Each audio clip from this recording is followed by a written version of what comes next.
Hello, my name is Dr. Apollo. So today we'll be continue the discussion of the global global finance. So today we'll be let's focus on the entry and exit barriers, effects of globalization, environmental factors.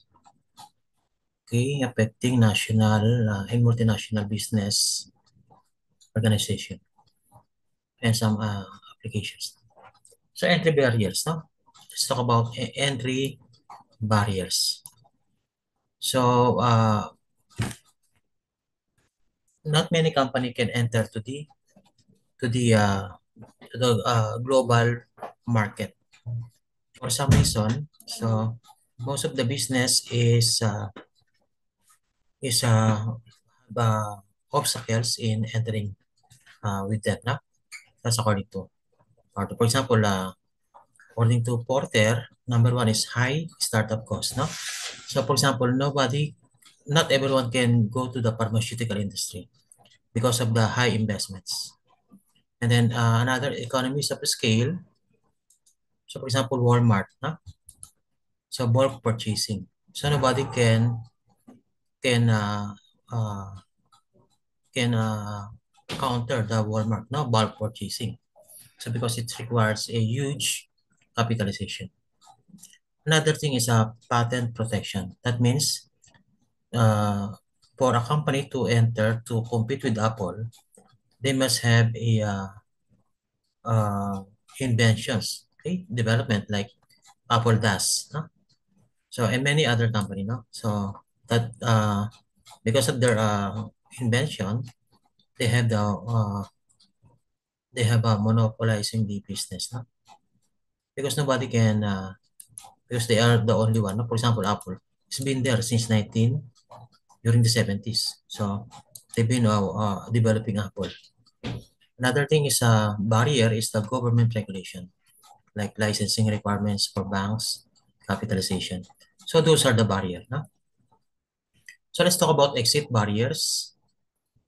Exit barriers are obstacles that prevent firms from leaving market or industry.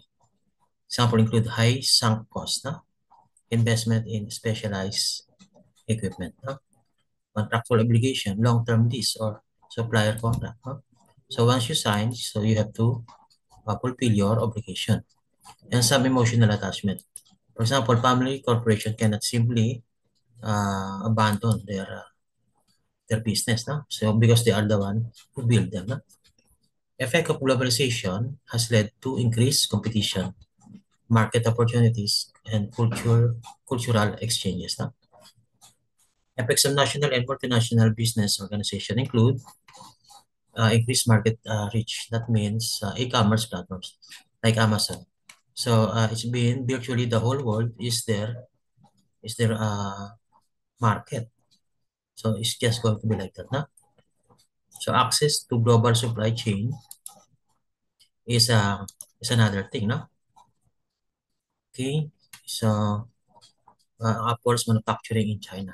So that's why they put their operations there because of the supply, abundant supply, cheap labor costs. Another thing is cultural differences. Oh, by the way, we are talking about the exit, no? Effects of globalization. So cultural differences and management challenges. Example, McDonald's adapting to local taste. No, that's the barrier, no, or the challenges, no. So global business environment affects organization in various ways. Number one is economic factor. Exchange rates are fluctuating. Trade policies. So, for example, when one country they have a new president, they change the policy. Political factors, not they increase the taxes, the regulation, they change it, no? They require more than was already been agreed before, no? So that's a problem. Another technological factors, no? Example, digitalization, cybersecurity threats. So these are the factors, no? So threats means which hinders many company from entering. No? So environmental factors, we have the pestle. I think we have discussed this already. So anyway, just a run, just let's have a run out, no? So political, the government policy stability. So if government is changing, so that affects that is the environment factors that affects the businesses. Because when they order, that's the rate. When they receive, then they change the rate, no? So that's problem. Company is paying and paying more. So this problem. Economic uh, framework, no? Interest rates, inflation. So right now, Russia is experiencing a hyperinflation. So that's very big problem for them. Social, no? Demographics, the shape of people, the cultural trends. So the changing of uh, their practices, no? Deviating from their parents' culture, no? Adapting the so-called uh, so-called corporate culture. And we have technological and innovation disruption. So one technology innovation can disrupt the normal. For example, in the car, no? So the oil industry has been affected by the so-called electric vehicle. So nobody will going to buy anymore of crude oil. So the GCC is effective is affected by this one. No? So the rise of the electric vehicle. Environmental, for example, climate change, sustainability, which limits the other company to from entering because the buyer, the country is required for the climate compliance, climate change, no? So protection of the climate. That's so. No? And then legal regulations of one country for another. Example, climate change affecting agri-business. Example, drought-resistant crops. Another example, digitization, transformation industry. Example, streaming services like Spotify. No? So they sell music, then it affects the original recording company.